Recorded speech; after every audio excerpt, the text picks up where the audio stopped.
Welcome everyone. आज हम लोग देखेंगे यूनिट 3 में कॉम्प्रिहेंशन। तो ये जो पूरा चैप्टर है इसको हम लोग एक ही वीडियो में कंप्लीट कर लेंगे। तो कॉम्प्रिहेंशन में क्या होता है, आप लोग को एक पैराग्राफ दिया जाता है, उसी पैराग्राफ के अराउंड आपको 5 क्वेश्चंस दिए जाते हैं। हर एक क्वेश्चन के आपके 2 मार्क्स होते हैं, तो टोटल आपके 10 मार्क्स के क्वेश्चन दिए जाते हैं। ये जो 5 क्वेश्चंस होते हैं ये आपके 2 प्रकार के हो सकते हैं। एक है आपका डायरेक्ट क्वेश्चंस और दूसरा आपका इनडायरेक्ट क्वेश्चंस। डायरेक्ट क्वेश्चंस कौन से होते हैं?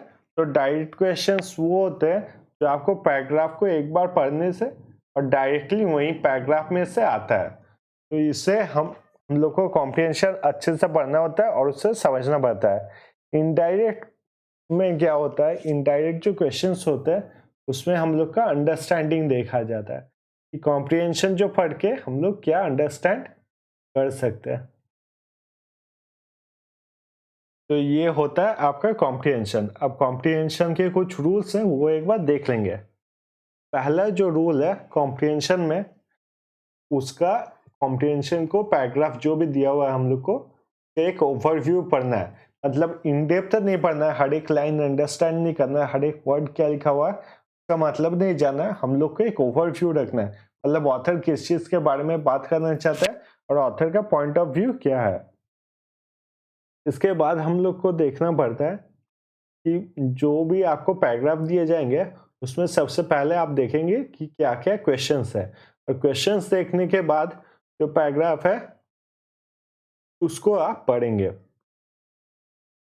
तो पहले आप जब क्वेश्चंस देख लेंगे तब आपके माइंड में बैठ जाएगा कि कौन कौन सा पार्ट इंपॉर्टेंट है और क्या मुझे मेनली इस पैराग्राफ को पढ़ने के बाद समझना है। उसके बाद आप जब पैराग्राफ पढ़ेंगे तब आप इजीली उसमें जो आंसर्स रहेंगे आंसर को ढूंढ पाएंगे। तीसरा अगर बोला जाए, इस वीडियो में आपको 4 कॉम्प्रिहेंशन सॉल्व करने हैं, मतलब 4 कॉम्प्रिहेंशन हम लोग सॉल्व करेंगे। उसमें से जो पहला 3 कॉम्प्रिहेंशन है वो तो सिर्फ ऐसे प्रैक्टिस के लिए और समझने के लिए, और जो लास्ट कॉम्प्रिहेंशन है वो है आपका प्रीवियस ईयर क्वेश्चन। अब ये कौन से साल का प्रीवियस ईयर क्वेश्चन है? तो ये आपका दिसंबर 2021 का कॉम्प्रिहेंशन है। इन 4 कॉम्प्रिहेंशन को करने के बाद कॉम्प्रिहेंशन के बारे में और कोई भी डाउट्स हमारे मन में नहीं रहेंगे। तो पहला कॉम्प्रिहेंशन देखते हैं। तो इसमें हम लोग सबसे पहले देखते हैं क्या क्या क्वेश्चंस है। पहला क्वेश्चन क्या है? When confronted with signing a big card, the author felt like a rabbit in the headlight. What does this phrase mean? ये जो क्वेश्चंस है आपको खाली एक बार पढ़ना है और दिमाग में रखना है, तो मेमोराइज नहीं करना होगा आपको।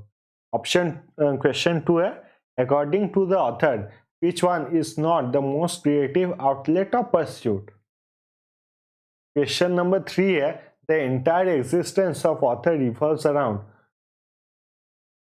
क्वेश्चन 4 है, how many teens as per big survey do not own a pen. Question 5 है, what is the main concern of the author. तो ये थे हमारे 5 क्वेश्चंस। अब हम कॉम्प्रिहेंशन को एक बार पढ़ लेंगे।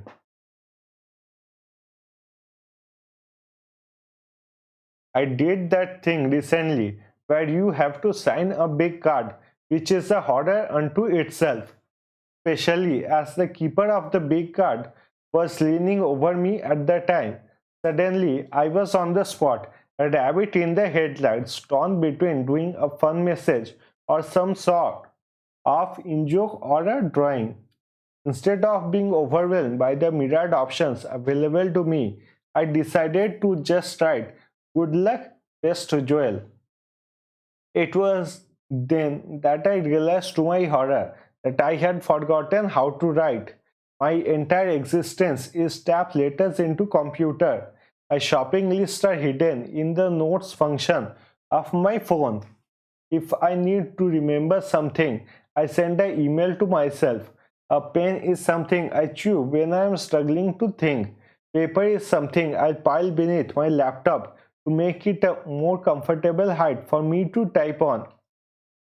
A poll of 1000 teens by the stationers Bike found that 1 in 10 don't own a pen, a third have never written a letter, and half, 13 to 19 years old, have never been forced to sit down and write thank you letter. More than 80% have never written a love letter, 56% don't have a letter paper at home, and a quarter have never been known the unique torture of writing a birthday card. The most a teen ever has to use a pen is on exam paper.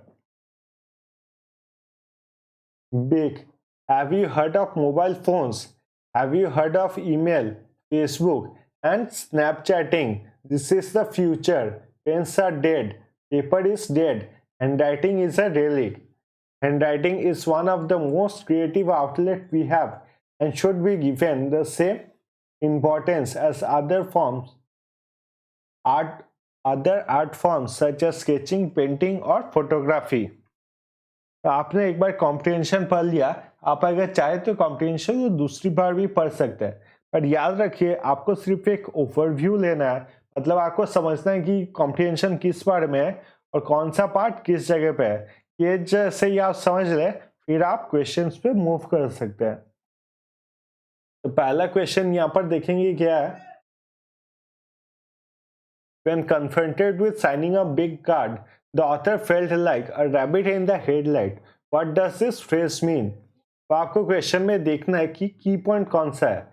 यहाँ पर पूछा है a rabbit in the headlight का मतलब क्या है। फिर से हम लोग कॉम्प्रिहेंशन में वापस जाएंगे और ये वर्ड वहाँ पर सर्च करेंगे। यहाँ पर आप देख सकते हैं a rabbit in the headlight. तो ये सेंटेंस क्या है वो देख लेंगे।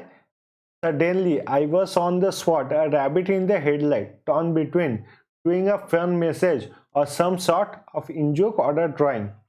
इसका मतलब आप कैसे समझेंगे, कोई भी वर्ड का जो मतलब है उसे आप कैसे समझेंगे। आप क्या करेंगे, जो वर्ड है उसे रिप्लेस करेंगे मीनिंगफुल चीज से। जैसे यहाँ पर दिया हुआ है कि suddenly I was on the spot, rabbit in the headlights, torn between doing a fun message or some sort of in-joke or a drawing. तो यहाँ पर स्पॉट पे था, आप इससे क्या समझ सकते हैं। रैबिट इन द हेडलाइट मतलब उसके पास दो ऑप्शंस थे, एक वो कोई फनी मैसेज लिख सकता था या फिर उसपे कोई ड्राइंग बना सकता था। तो रैबिट इन द हेडलाइट मतलब क्या हो गया, यहाँ पर उसके पास ऑप्शंस है, दो ऑप्शंस है कि वो कुछ भी कर सकता है। यहाँ पर हम लोग आंसर्स देख लेंगे कि ऑप्शन हम लोग क्या क्या दिए हुए। When confronted with signing a big card, the author felt like rabbit in the headlight. What does this phrase mean? Option है 1 a state of confusion, option 2 है a state of pleasure, option 3 है state of anxiety, option 4 है state of pain। तो इसमें से जो सबसे ज्यादा आपको सिमिलर लग रहा है, जो सबसे ज्यादा क्लोज है वो है number 1 a state of confusion. तो रैबिट इन द हेडलाइट का मतलब क्या है, अ स्टेट ऑफ कंफ्यूजन। तो आप देख रहे हैं कि एग्जैक्ट मीनिंग आपको याद नहीं रखना है, आपको सिर्फ उससे क्या मतलब निकालना है वही आपको देखना है। अगला क्वेश्चन देखेंगे। According to the author which one is the most creative outlet of pursuit. तो यहाँ पर नॉट दिया हुआ है, ये चीज याद रखिएगा, ध्यान रखिएगा कि बहुत बार नॉट दिया रहता है। According to the author which is not the most creative outlet of pursuit. फिर से हम लोग कॉम्प्रिहेंशन में जाते हैं, यहाँ पर देखते हैं आउटलेट ऑफ परस्यूट। ये देखिए यहाँ पर सामने मिल गया most creative outlet of pursuit. इसमें देखते हैं क्या लिखा हुआ है। Handwriting is one of the most creative outlet of pursuit. We have given the same importance to other art forms such as sketching, painting or photography. तो यहाँ पर आपके क्वेश्चन में which is not most creative outlet of pursuit according to the writer, तो इसका सही answer हो जाएगा आपका रीडिंग, क्योंकि बाकी जो ऑप्शंस है जैसे हैंड राइटिंग, फोटोग्राफी, स्केचिंग, इस सबको उन्होंने क्रिएटिव आउटलेट बताया है। फिर तीसरा क्वेश्चन हम लोग देख लेंगे। The entire existence of the author revolves around A computer, B mobile phone, C typewriter. यहाँ पर क्या है? Entire existence. तो फिर से जाएंगे कॉम्प्रिहेंशन में, देखेंगे एंटायर एग्जिस्टेंस कहाँ पर है। ये देखिए पर मिल गया आपको एंटायर एग्जिस्टेंस। यहाँ पर क्या लिखा हुआ है? My entire existence is tap latest into computer by shopping list are hidden in the notes function of my phone.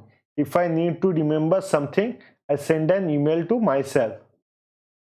तो यहाँ पर आप देख सकते हो उनका एग्जिस्टेंस किस पे डिपेंड है? कंप्यूटर और फोन पे।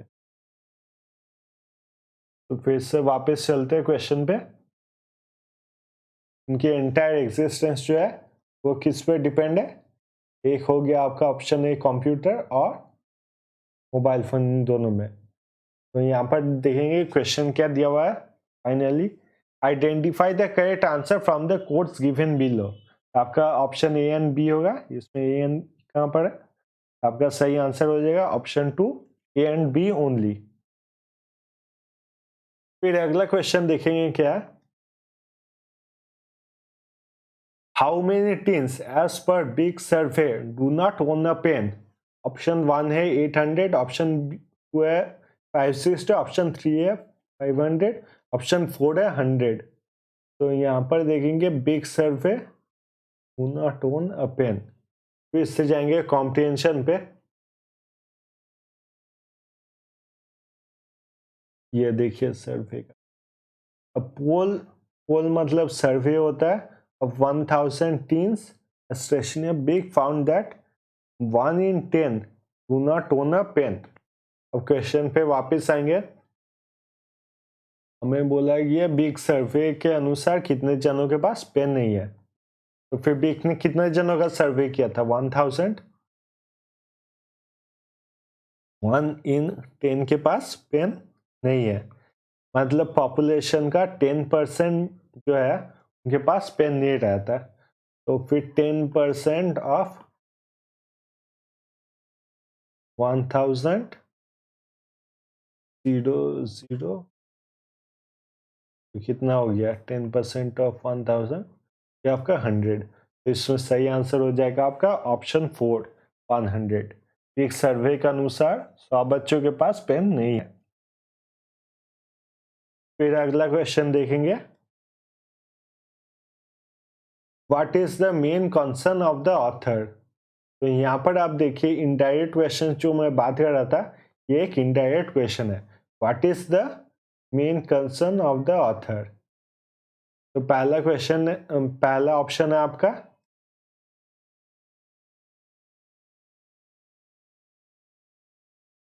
That the teens use social network for communication, इसको रहने देते हैं। That the teens use mobile phones, ये तो कंसर्न नहीं हो सकता क्योंकि इसके खिलाफ है वो मोबाइल फोन्स और कंप्यूटर। ये हम ओवर डिपेंडेंट हो गए मोबाइल फोन्स और कंप्यूटर के ऊपर, और इसीलिए इनके ऊपर डिपेंड होके हम लोग सोशल नेटवर्क्स करते हैं। यहाँ पर आप कॉम्प्रिहेंशन अगर अच्छे से पढ़े होंगे तो यहाँ पर आपको याद हो गया, बताया जा रहा है have you heard of email, Facebook और स्नैपचैटिंग, यही सब फ्यूचर बताया जा रहा है और मोबाइल कंप्यूटर ही लोग का फ्यूचर बताया जा रहा है। पर वहाँ पर जो राइटर है वो बता रहे हैं कि हैंडराइटिंग से और लेटर से हम लोग फ्यूचर में आगे बढ़ सकते हैं। आपका सही आंसर क्या हो जाएगा? आपका सही आंसर हो जाएगा ऑप्शन 4, जो कि है that the teens have forgotten the art of handwriting. अगले वाले पे चलते हैं। इसमें भी पहले हम लोग क्वेश्चंस देखेंगे। पहला क्वेश्चन है what was the impact of the last great war on Indian literature. अगला क्वेश्चन है what did Tagore articulate in his last testament. तीसरा क्वेश्चन है what was the stance of Indian intelligentsia during the period of great war. Question number 4 identify the factor responsible for the submergence of creativity energy in Indian literature. और question number 5 है the passage has the message that, पढ़ेंगे हम लोग comprehension को।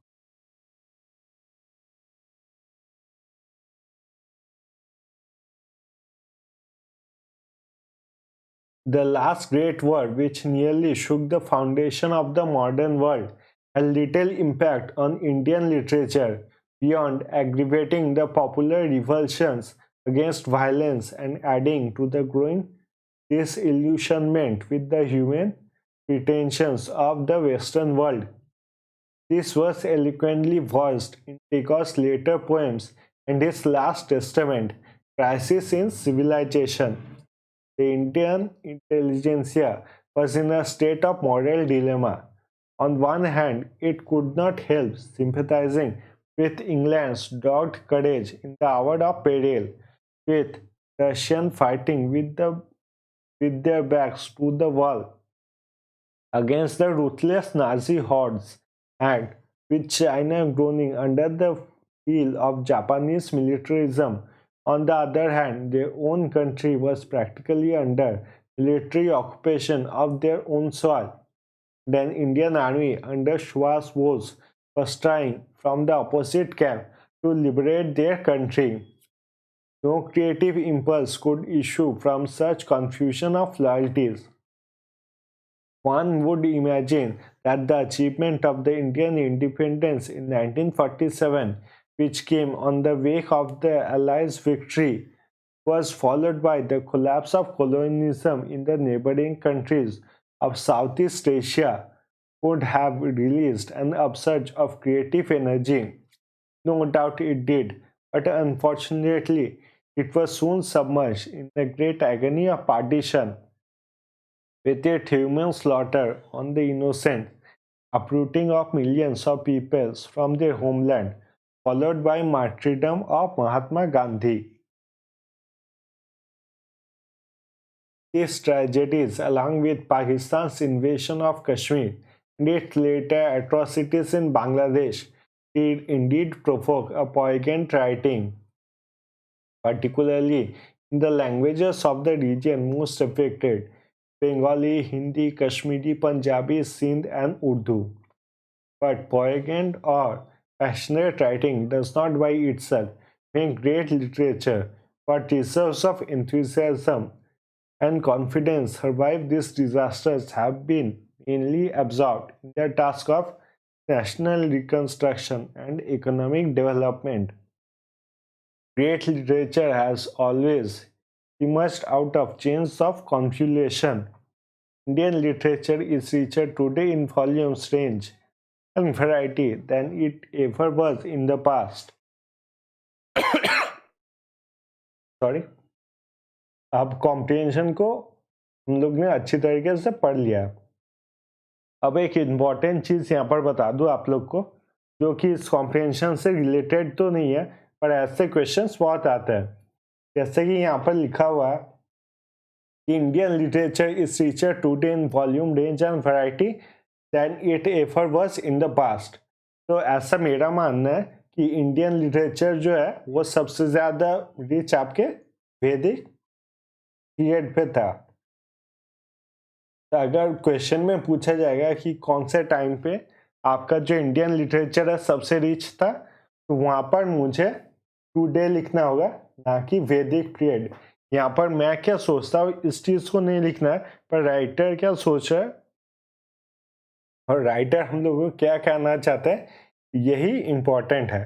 तो हमेशा जब answer देंगे हम लोग कॉम्प्रिहेंशन में देख लेंगे कि वो पार्ट कहाँ पर लिखा हुआ है और किस हिसाब से वो दिया हुआ है। तो आई होप आप लोग ने कॉम्प्रिहेंशन पढ़ लिया है, और अगर आप लोग ने नहीं पढ़ा है तो इसको फिर से पॉज करके देख सकते हैं। आगे बढ़ेंगे क्वेश्चन के तरफ। तो पहला क्वेश्चन देखेंगे, what was the impact of the last great war on Indian literature. ये हो गया point. Impact of the last great war on Indian literature. अब कॉम्प्रिहेंशन में ढूंढेंगे इस लाइन को। ये देखिए पहले ही मिल गया, इम्पैक्ट ऑन इंडियन लिटरेचर।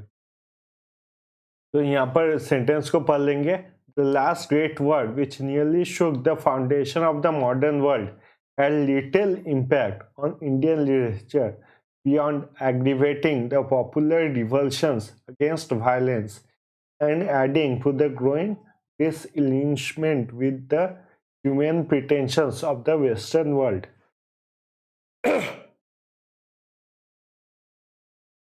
तो यहाँ पर ऑप्शंस देख लेंगे हम लोग एक बार। पहला है इट हैड नो इम्पैक्ट, दूसरा है it aggravated popular diversion against violence, तीसरा है it shook the foundation of literature, और चौथा है it offered eloquent support to the western world. इसमें सही आंसर होगा आपका दूसरा, aggravated popular diversion against violence. ये तो यहाँ पर दिया हुआ है, aggravating the popular revulsions violence। अगर ऐसे आपने पुनर्जन्म में कुछ अच्छा काम किया होगा तो ऐसे डायरेक्ट क्वेश्चंस आपको मिल जाते हैं, क्योंकि कॉम्प्रिहेंशंस में डायरेक्टली आपको पूछे जाता है और उसी लाइन से आप आंसर लिख सकते हैं। अब दूसरे क्वेश्चन पे जाएंगे। What did Tagore articulate in his last testament? तो देखेंगे यहाँ पर जो कीवर्ड है वो है टेगोर्स लास्ट टेस्टामेंट। देखिए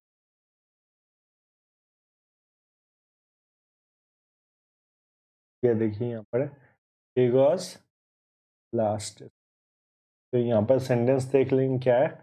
this was eloquently first in Tagore's later poem and his last testament, Crisis in Civilization। यहाँ पर देखेंगे, यहाँ पर ऑप्शंस क्या है। पहला ऑप्शन से offered support to Subhash Bose, option 2 है आपका expose the human pretension of the western world, option 3 है आपका express loyalty to England, option 4 है आपका encourage the liberation of countries.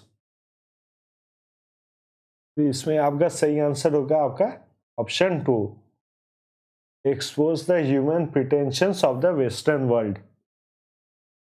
यहाँ पर भी देखिए डायरेक्ट क्वेश्चन दिया हुआ, human pretensions of the western world. This was eloquently voiced in Tagore's later poem, His Last Testament।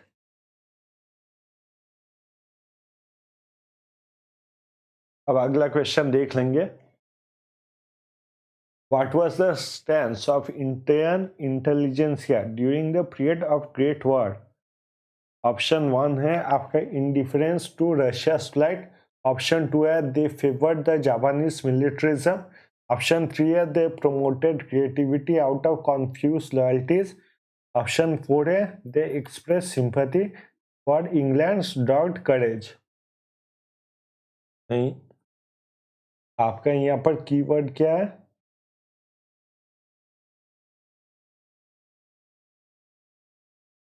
Stance of Indian intelligentsia during the period of Great War।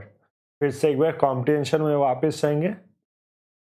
यहाँ पर आप एक बार खुद से पढ़िए और जो कीवर्ड है उसको सर्च करने का ट्राई कीजिए।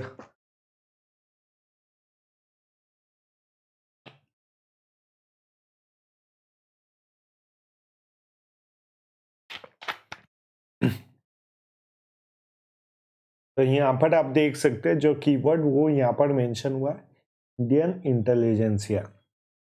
तो सेंटेंस क्या है वो देख लेंगे। द इंडियन एजेंसिया was in a state of moral dilemma. On one hand, it could not help sympathizing with England's dogged courage in the hour of peril, with the Russians fighting with their backs on the wall against the ruthless Nazi hordes, and with China groaning under the heel of Japanese militarism. On the other hand, their own country was practically under military occupation of their own soil. Then Indian army under Subhash Bose was trying from the opposite camp to liberate the country. यहाँ पर question देख लेंगे हमारा options क्या है। पहला option है आपका इंडिफरेंस टू रशिया's plight। पहला ऑप्शन है आपका इंडिफरेंस टू रशिया's plight। दूसरा ऑप्शन है आपका दे फेवर्ड जापानीज मिलिटरिज्म। तीसरा ऑप्शन है आपका they promoted creativity out of confuse loyalties. और चौथा ऑप्शन है आपका they express sympathy for England's dogged courage. तो सही आंसर होगा आपका option 4, express sympathy for England's dogged courage. यहाँ पर लिखा हुआ है, आप उसको देख सकते हैं। इंटेलिजेंसिया जो है help sympathizing with England without courage। ये आपका तीसरा क्वेश्चन। अब देखेंगे चौथा question. Identify the factor responsible for the submergence of creative energy in Indian literature. पहला ऑप्शन है आपका military occupation of one's own soil. Option 2 है आपका resistance to colonial occupation. Option 3 है आपका ग्रेट एगनी ऑफ पार्टीशन। या फिर option 4 है आपका विक्ट्री ऑफ अलाइज। तो यहाँ पर आपका कीवर्ड क्या है? Submergence of creative energy. अब फिर से जाएंगे पैराग्राफ पे, देखेंगे कहाँ पर है।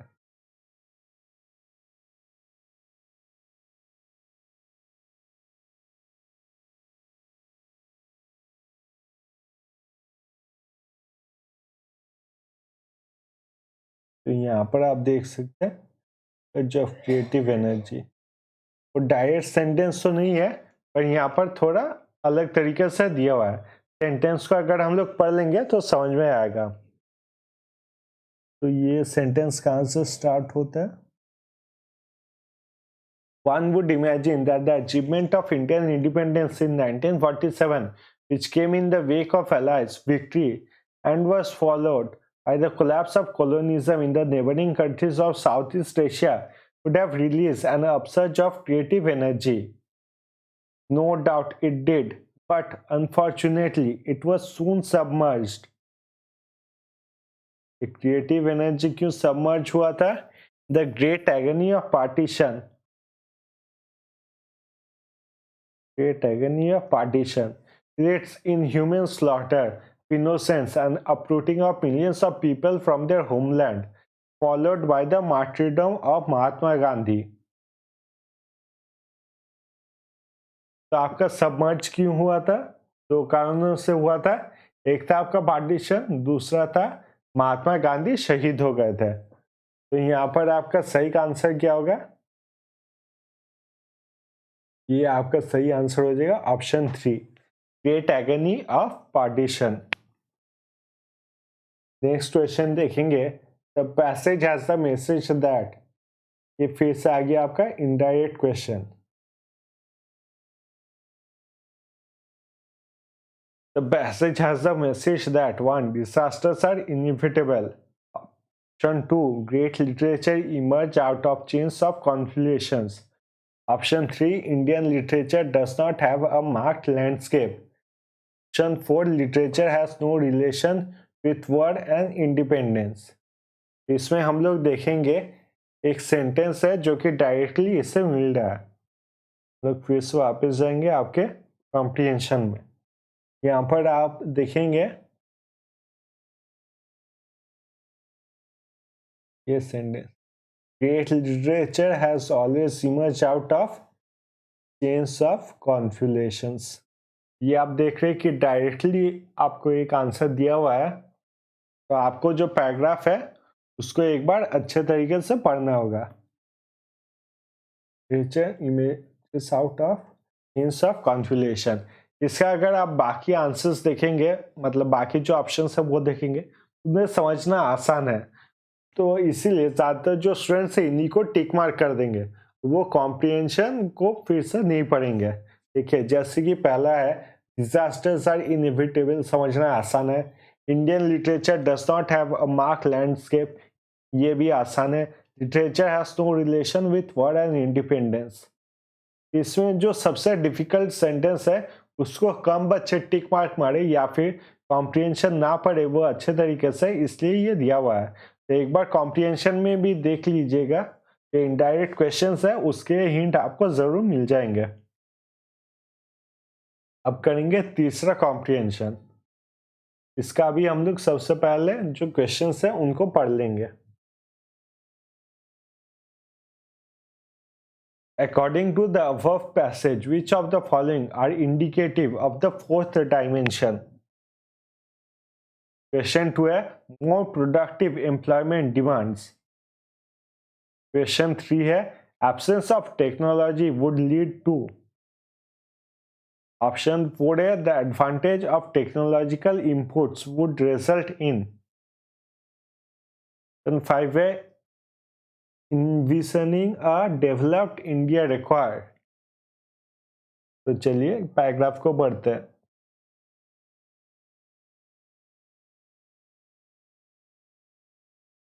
If India has developed her internal strength, the nation has to focus on technological imperatives,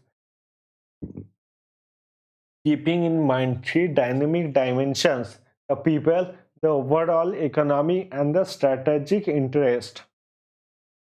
These technological imperatives also take into account a fourth dimension, time, an offshoot of modern day dynamism in business, trade, and technology that leads to continually shifting targets.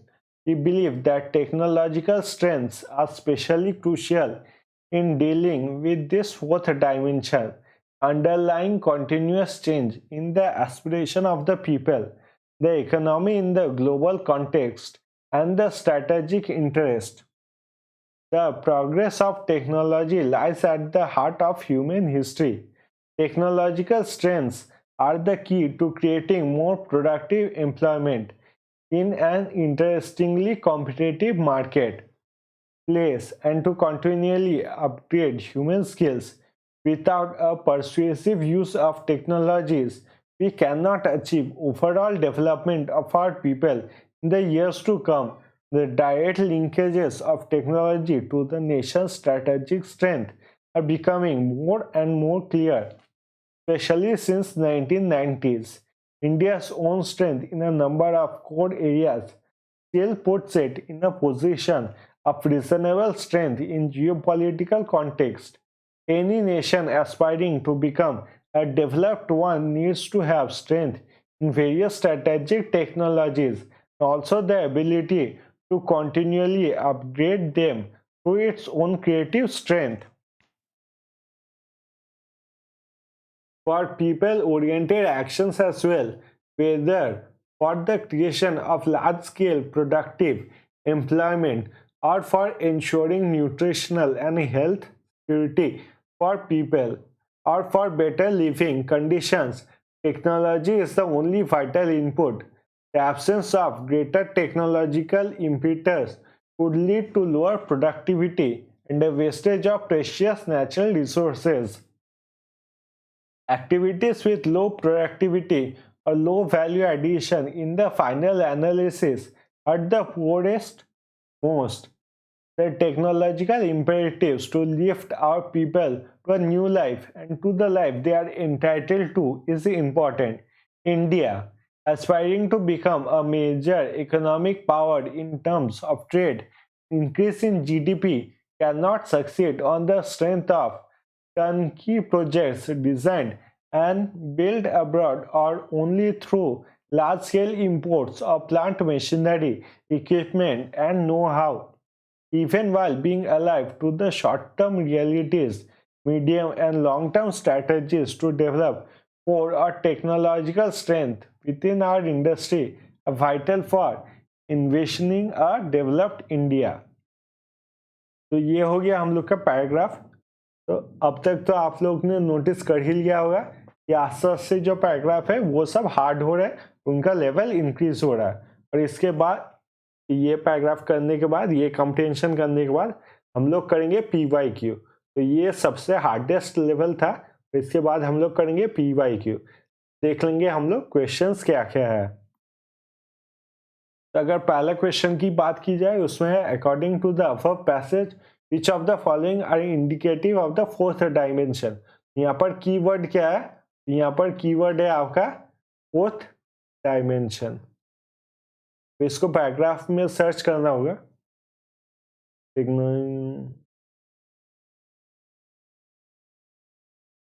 ये रहा fourth dimension.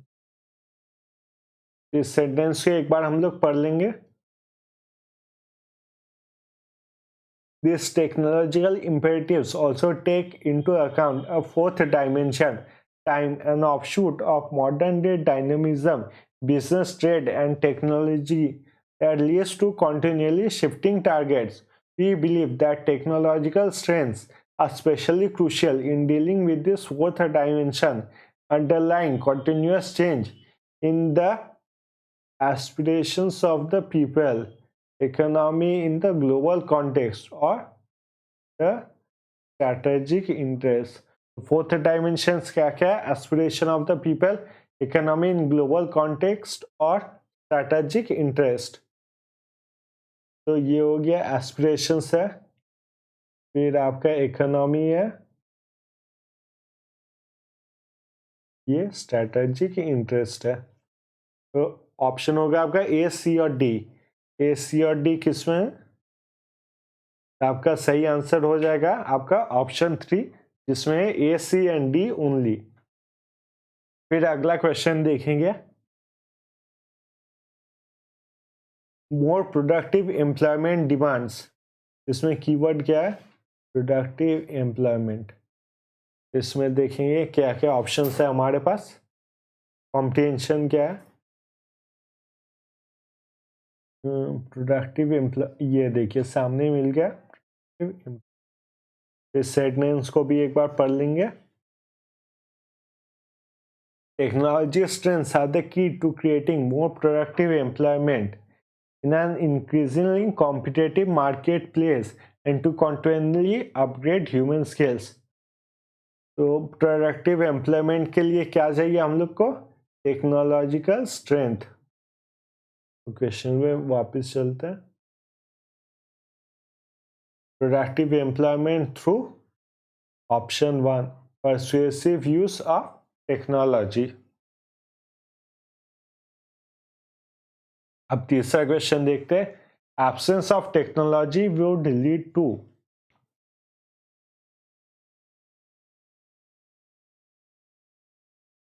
Absence of technology would lead to, ये देखिए यहाँ पर लिखा, the absence of greater technological impetus would lead to lower production,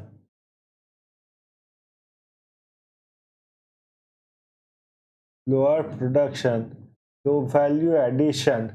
In the final analysis, hurt the poorest. यहाँ पर देख लेंगे क्या क्या है। तो आपका wastage of precious, low value addition, hurting the poorest most. आपका जो नहीं है वो है आपका ऑप्शन। तो आपका सही कौन सा होगा जिसमें बी, सी और डी? ए, बी, सी। सेकेंड नंबर आपका सही हो जाएगा बी, सी और डी। क्वेश्चन 4 देखेंगे, the advantage of technological inputs would result in. यहाँ पर कीवर्ड क्या है? Technological inputs. ये देख लेंगे टेक्नोलॉजिकल इनपुट कहाँ पर है। तो जी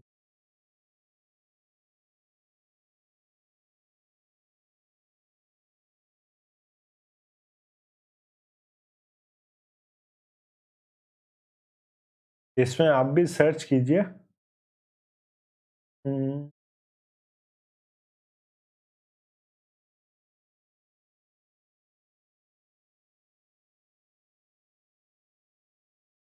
स्ट्रेंथ,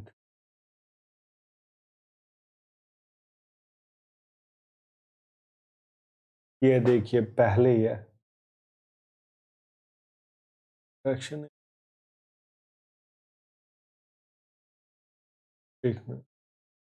ये देखिए ये थोड़ा इनडायरेक्ट दिया हुआ है, इसलिए मुझे एक बार में ये समझ में नहीं आया। ये technology is the only vital input, ये आपका डायरेक्टली ना देके इनडायरेक्टली दिया हुआ है। ये देखिए सेंटेंस का मतलब टेक्नोलॉजी इनपुट ही है, तो यहाँ पर पूरा दिया हुआ है technology is the only vital input. तो यहाँ पर जो सेंटेंस है उसको एक बार देख लेंगे। For people-oriented actions as well, whether for the creation of large productive employment or for ensuring nutritional and health security of people or for better living condition, technology is the only vital input. यहाँ पर देख लें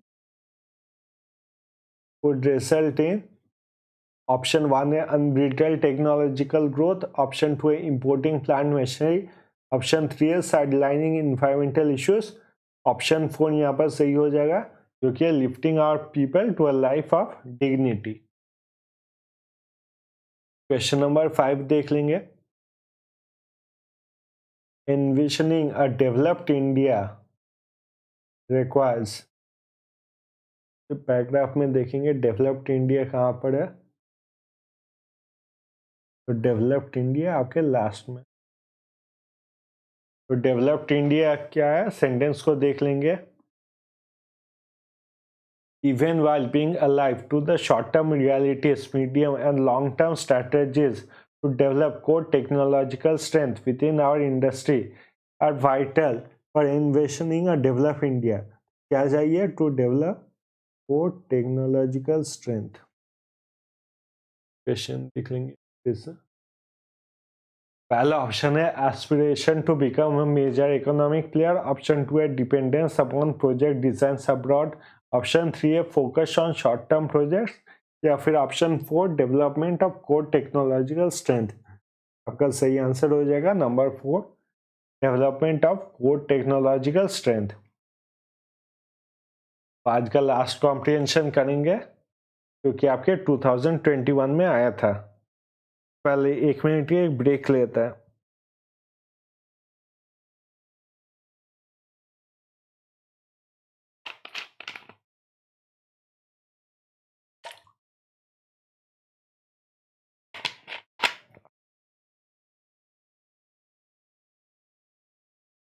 तो इस comprehension को भी देख लेंगे।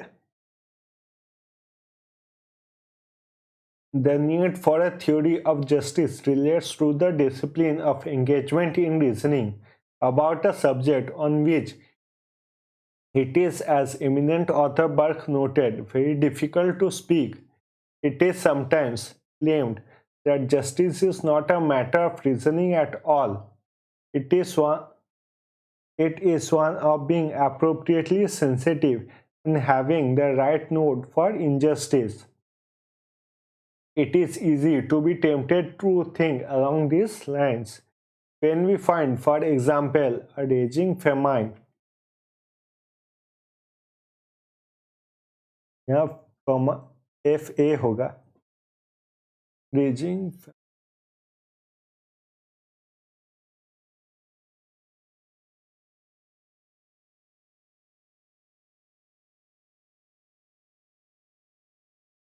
It seems natural. It seems natural to protest rather than reason elaborately about justice and injustice. And yet, calamity would be a case of injustice only if it would have been prevented, and particularly if those would have been undertaken preventive action had failed to try. Reasoning in some form cannot but be involved in moving from the observation of a tragedy to the diagnosis of injustice. Furthermore, cases of injustice may be much more complex and subtle than the assessment of an observable calamity. There could be different arguments suggesting disparate conclusion, and evaluation of justice may be anything but straightforward. Avoidance of reason Justification often comes not from indigent protesters but from placid guardians of order and justice. Reticence has appealed throughout history to choose with a governing role endowed with public authority, who are unsure of the grounds for action or unwilling to scrutinize the basis of their policies. The requirement of a theory of justice include bringing reason into play in the diagnosis of justice and injustice. Over hundreds of years, writers on justice in different parts of the world have attempted to provide the intellectual basis for moving from a general sense of injustice to a particular reason diagnosis of injustice. जैसे कि ये आप paragraph अगर देखें तो ये paragraph बहुत ही छोटा दिया हुआ है, पर इससे समझना बहुत ही डिफिकल्ट है। तो आप क्या कीजिएगा, एक बार या दो बार इस पैराग्राफ को पढ़ लीजिएगा और मतलब कौन सा पार्ट कहाँ पर है इससे सिर्फ याद रखिएगा। इससे पूरे अच्छे तरीके से अगर समझना चाहे तो काफ़ी टाइम लग जाता है और इतना टाइम हम लोग के पास होता नहीं है। तो यूजीसी नेट ये भी चेक करते हैं कि हम लोग टाइम डिस्ट्रीब्यूशन कैसे करते हैं, कि कौन से क्वेश्चन को कितना टाइम देना या फिर नहीं देना। तो इसके जो क्वेश्चन है उसे देखते हैं।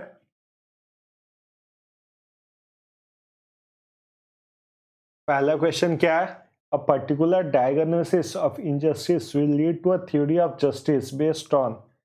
पहला सेंटेंस है हम लोग मतलब कीवर्ड है डायग्नोसिस ऑफ इनजस्टिस, ये शायद लास्ट में था, यहाँ पर आप देख सकते diagnosis of injustice.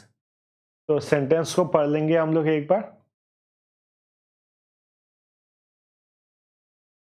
Over hundreds of years, writers on justice in different parts of the world had attempted to provide intellectual basis for moving from a general sense of injustice to a particular reason diagnosis of injustice.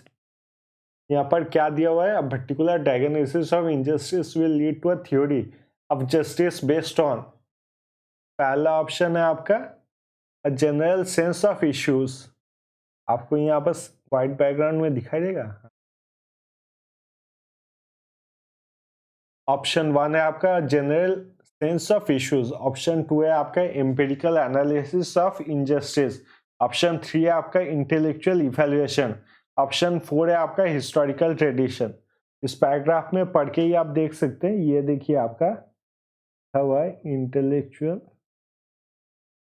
Basis, intellectual basis पे diagnosis of injustice किया जाता है। यहाँ पर क्या हो जाएगा, सही ऑप्शन आपका ऑप्शन 3 हो जाएगा, इंटेलेक्चुअल इवैल्यूएशन।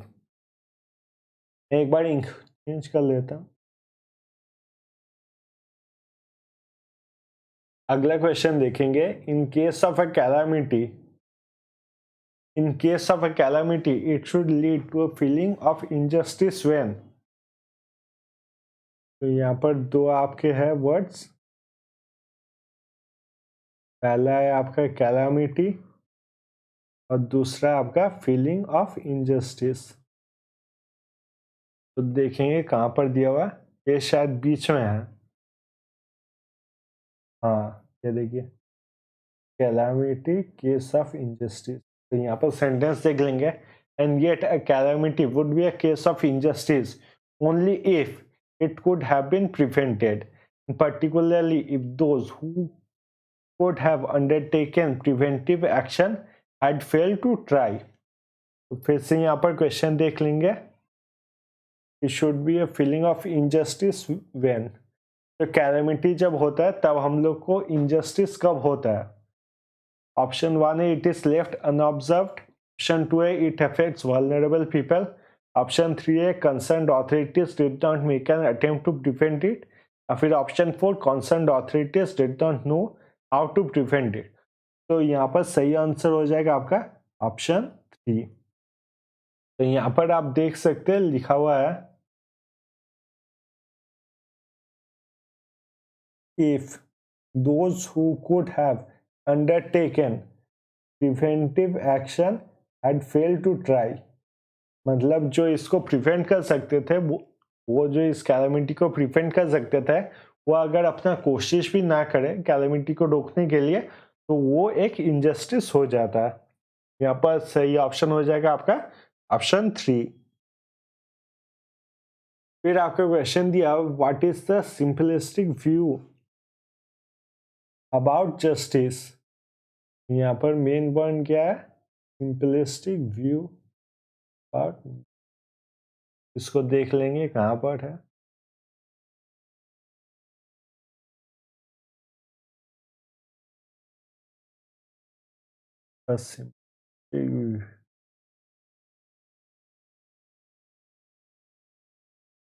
एक बार क्वेश्चन को फिर से देखते हैं। ये जब आपका क्वेश्चन में मेन पॉइंट्स आपको नहीं मिल रहा है या फिर आपके की पॉइंट्स नहीं मिल रहे, तब एक बार आप ऑप्शंस को भी देख सकते हैं। ऑप्शंस में भी शायद से कोई की पॉइंट्स है। पहला है आपका it's a matter of reasoning, दूसरा आपका is being appropriately made aware of injustice, option 3 है आपका it is of very little significance, option 4 है it is a matter of protest. यहाँ पर आप देखेंगे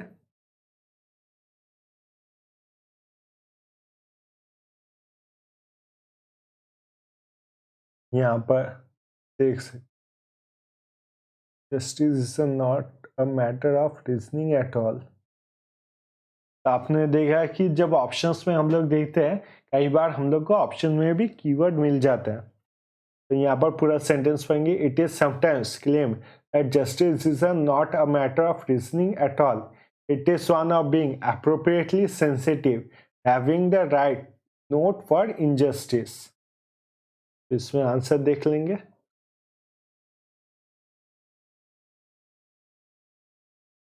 being appropriately made aware of injustice। यहाँ पर क्या दिया हुआ है, ऑप्शन 1 में it is a matter of reasoning, जबकि आपके कॉम्प्रिहेंशन में दिया हुआ है इट इज नॉट। आपको शायद दिखाई नहीं दे रहा होगा, कॉम्प्रिहेंशन में लिखा हुआ है it is not a matter of reasoning, it's a matter of being aware of the injustice. इसका सही आंसर हो गया आपका ऑप्शन 2। बात देखेंगे, what is the central theory of justice. तो आपका यहाँ पर जो कीवर्ड है वो है सेंट्रल थ्योरी जस्टिस। तो इसमें भी देख लेंगे।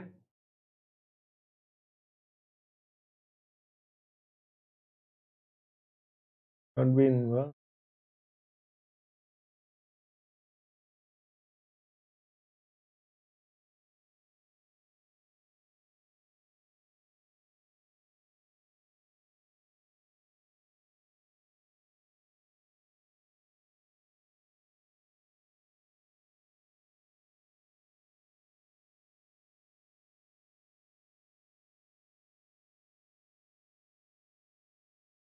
ये देखिए यहाँ पर दिया हुआ है, यहाँ पर आपका फिर से डायरेक्टली नहीं दिया हुआ है, यहाँ पर इनडायरेक्टली दिया हुआ है।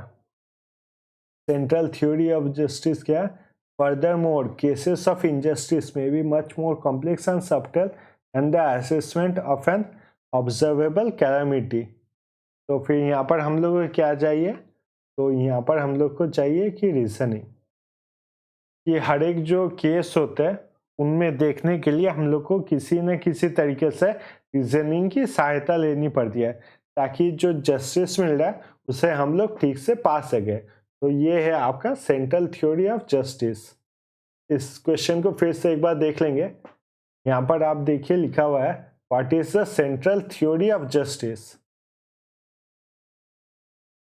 यहाँ पर लिखा हुआ है reasoning in some form can not but be involve in moving from the observation of a tragedy to the diagnosis of injustice. Furthermore cases of injustice may be much more complex and subtle than the assessment of observable calamity।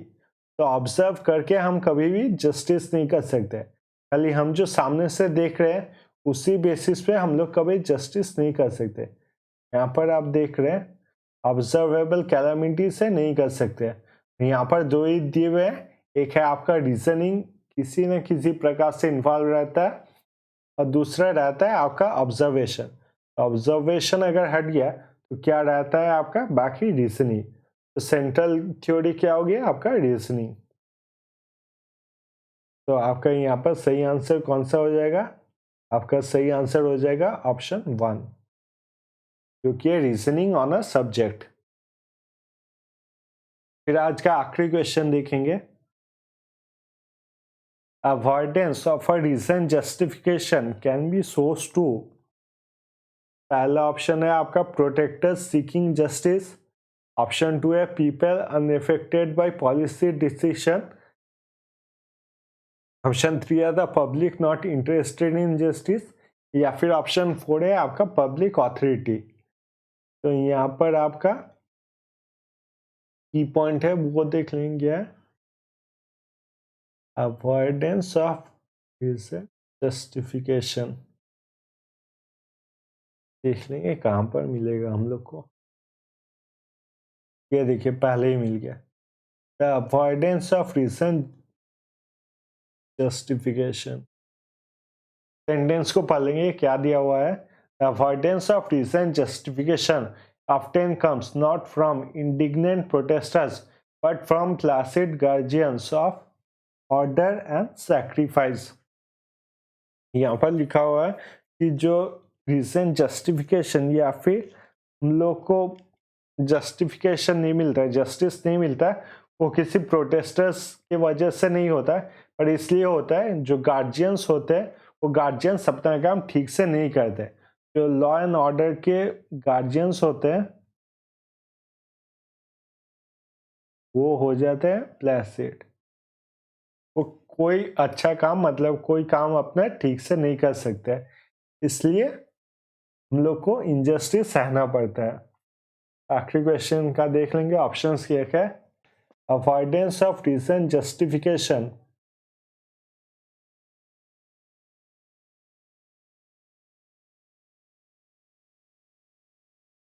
Avoidance of reason justification can be source to.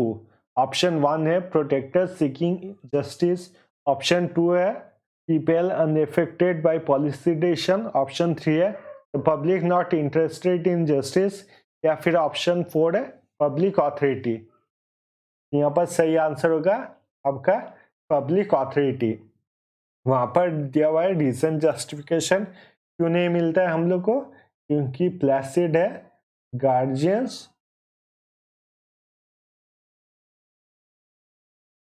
Of law and order. तो ये कौन है, ये है आपकी public authority, यानी कि government जो होती है, जो हमारे देखभाल करने के लिए बनती है, वो अपना काम जब ठीक से नहीं कर पाती है। तो यही रहा आज के लिए वीडियो। आज के वीडियो में आप सुनिए होंगे कि मेरा वॉइस ठीक से नहीं था, मेरी तबीयत थोड़ी ख़राब चल रही है। आई होप मेरी तबीयत बहुत जल्दी ठीक हो जाएगी और मैं फिर से वीडियो बना पाऊँगा। पर तब भी आप लोग में से जो है जिन्होंने पूरा वीडियो ध्यान से देखा था, उनको थैंक यू सो मच, और मिलेंगे हम लोग अगले वीडियो में।